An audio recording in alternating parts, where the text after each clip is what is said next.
Good morning, Central Indiana. Look like it's that time of the day that I clean up a mess. You know, my name is Larry Thompson, and I grew up on a sharecropper's farm where we provided all of our needs, from food to meat, milk, dairy products, butter. We provided all that for ourselves. But we didn't have a whole lot of money. It's kind of like being a slave. You know, I lived that life for 50 years. And we got so many people in the world today that's really concerned about a disabled man getting Medicaid, food stamps, you know, and these elite people who's established, they think that money's coming straight out of their pocket, even though I spent many years paying my taxes in order to be able to do that. They don't just give that kind of thing to people who hasn't worked all their life, okay? To start with, you know, my dad's name was Hollis Thompson. My grandfather's name was R.C. Thompson. And that's the kind of lifestyle they lived.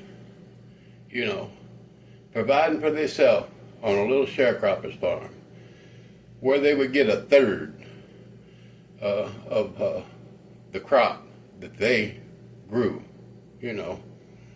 And, you know, it's a rough life. I can only imagine being a slave years ago. And I can just imagine being an ascendant of a slave. You know, I can imagine. I mean, I research. I know what that lifestyle was. I know what they had to go through. You know how I know what they had to go through? Because I've had to go through it too. The same fields, the same fields down in Tennessee that they used to work in. I grew up working in them, you know, and you know, in return, I was able to have food to eat and a roof over my head. And, you know, it's strange to me that these people all over my community, you know, who works, and they see somebody spending some food stamps or getting a disability check, automatically they think that that's coming straight out of their billfold. You know, they just think that way. But a man like me, who would stand up and publish a book, work on one of my invention ideas, you know, try to open a business and be out in the community helping other people like I do with spare change from my disability check. I help folks every opportunity I get. You know, they see that, and the first thing they think is, well, he owes us some money. He owes us some. How do I owe you some money? How do I owe you some money? You know what you should be concerned about? You should be really concerned about somebody who's been on disability and food stamps for 20 years. Your first focus should be seeing me stand up in that condition and give all I got to put that behind me where I don't have to be on it no more. That's a clear indication of how a man like me takes himself off of disability and your food stamps. I currently don't get Medicaid because I tore the card up and took it and the food stamp card tore up out to family service to the same people who helped these people rob me by fraud and forgery.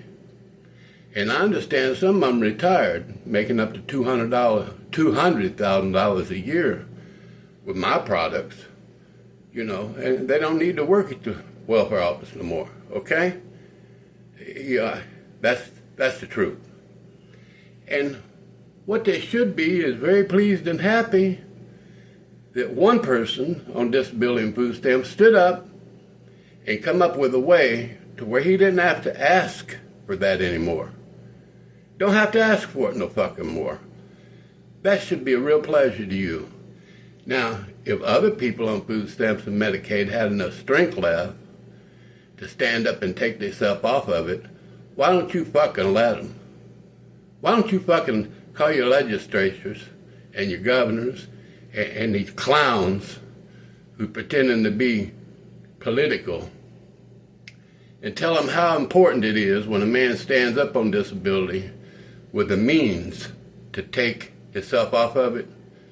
Then they should encourage that. You know, these people, this descendants from slaves, think that they're supposed to be able to come and grab my material and call it apparitions, or however you pronounce that, because their family suffered so much.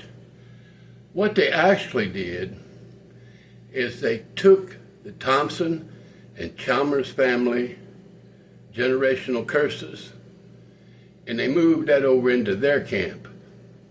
They moved the Thompson and Chalmers generational curses that was part of my property that was going to lift me up off of food stamps and Medicaid and all of that, and they moved it over their camp. They took that and put it in their house. Now, being black ain't the only issue they've got. They have took on a curse for being a fucking thief, and they've took on the Chalmers and the Thompson generational curse. Moved all of that over there into their house because they felt like somebody like me owed them something. They feel like they got a contract with me. You know, let me make it very clear to you. God said false foundation won't stand. Now they've got the Thompson and Chalmers generational curse. They still black. And they've got a false foundation under all that they have pulled over into their camp. God said it ain't gonna stand. And I'd like to send out a big fuck you this morning, okay? And we're gonna clean this kitchen up. Have a good day, Central Indiana. I might make a weather report. You know, maybe that'll help you out a little bit.